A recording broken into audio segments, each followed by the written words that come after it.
Hello, everybody. It's a pleasure to be back here with you, albeit that these are very difficult times for everyone in the United States and all over the world. First thing to say is I hope that those of you listening to this presentation are safe, practicing distancing, avoiding coming in contact with crowds of people of more than 10, and keeping your distance at all times. I believe you should be wearing masks if you get amongst other people. To protect them from you inadvertently spreading the virus. And of course, don't touch your face. This is a virus that primarily is spread by contact of the virus with your nasal passages, your mouth or your eyes. So don't touch your face. I know it's difficult to do. In fact, I'm guilty of the same, but definitely try not to touch your face. If you touch any surfaces that are not familiar to you, that haven't been recently cleaned, it's especially more dangerous. Wipe off all surfaces that you come in contact with. Hard surfaces, the virus can spend a few days attached to metal or hard surfaces. It can even be in the air for several hours. And it is a virus that is probably not spread in food by what you eat. There's a lot of neurotic concerns that one has to spray down and wash down and clean up any package that arrives to your home. A better way to deal with that, more rationally, is to open the package.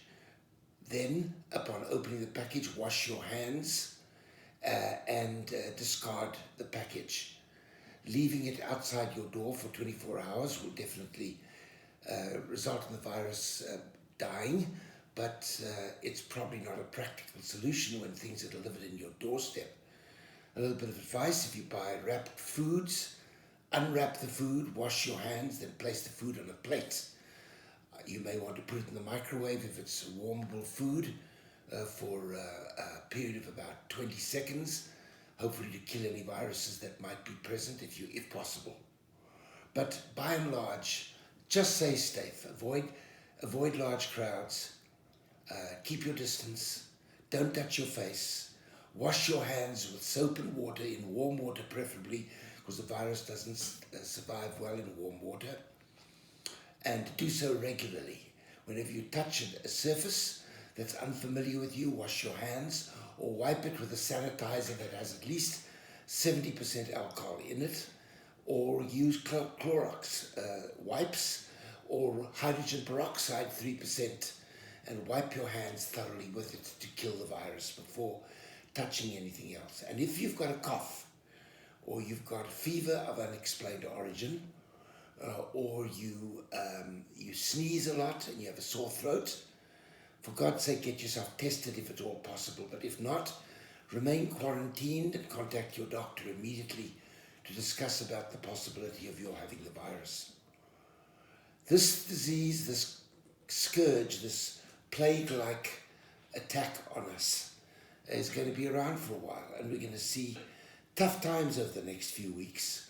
Hopefully the curve will flatten off, and after 2 or 3 months from now, things will get back to normal and we'll be able to return the country to work, return our sanity and so forth. A few words about this virus in pregnancy. Is it transmitted to the baby from the mother? The little evidence that is there, and there's not a lot, and it's not 100% certain, suggests that this virus does not get converted, does not get transmitted to the baby from the mother, or during childbirth, or even with breastfeeding. And the risk of COVID infection, while some have said is greater for pregnant women, in terms of catching the disorder, the disease, there's no evidence that there's a greater risk of catching COVID-19 infection in this way during pregnancy. Does IVF transmit the disorder, the virus? Probably not.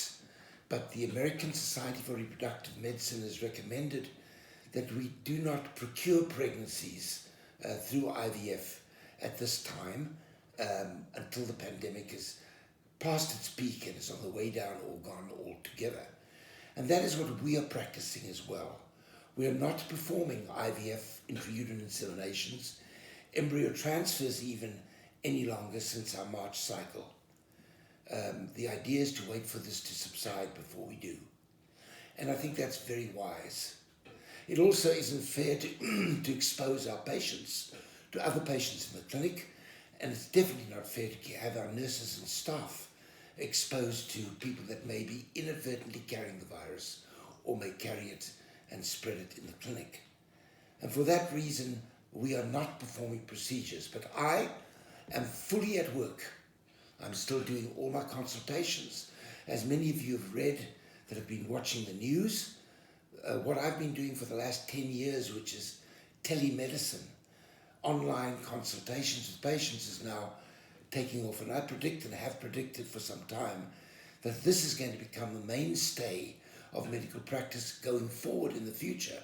It certainly is as personable as sitting across the table from a patient, because I can see you, you can see me, and we can communicate. And now, with FaceTime, Skype, and Zoom, there are ways in which we can communicate at will. And so it is that I continue doing my consultations. In fact, the demand for online consultations seems to be going up as more and more people are confined to their homes in a self-quarantined environment, or in situations where a lockdown has been recommended by the state or by your local authorities. So, yes, by all means, call up. And one of the things I would urge you to do is to do so sooner rather than later, because we're already building up a list of people that as soon as this pandemic subsides will want to come into treatment with us in Los Angeles. And for such people to have your name on the list and to have an online consultation with us, or a telephone or online consultation at the clinic to get your name on the list, prevents you from falling through the cracks.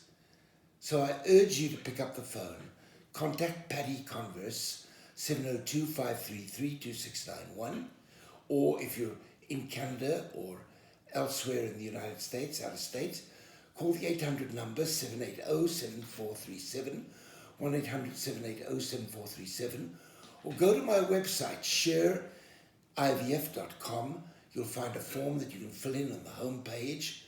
Open it, fill it in, and apply online.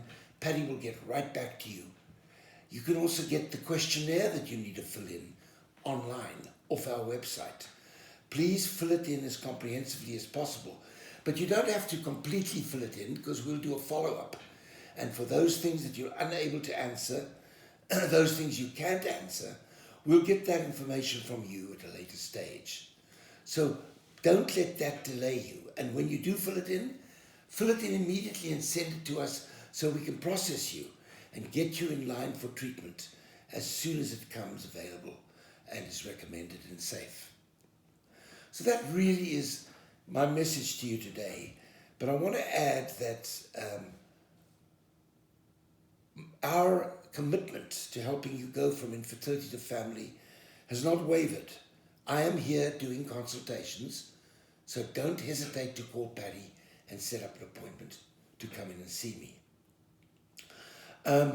You should know that there is some evidence emerging that if a woman gets COVID infection during pregnancy and it results in a fever, it can increase the risk of miscarriage. It can also increase the risk of premature labor.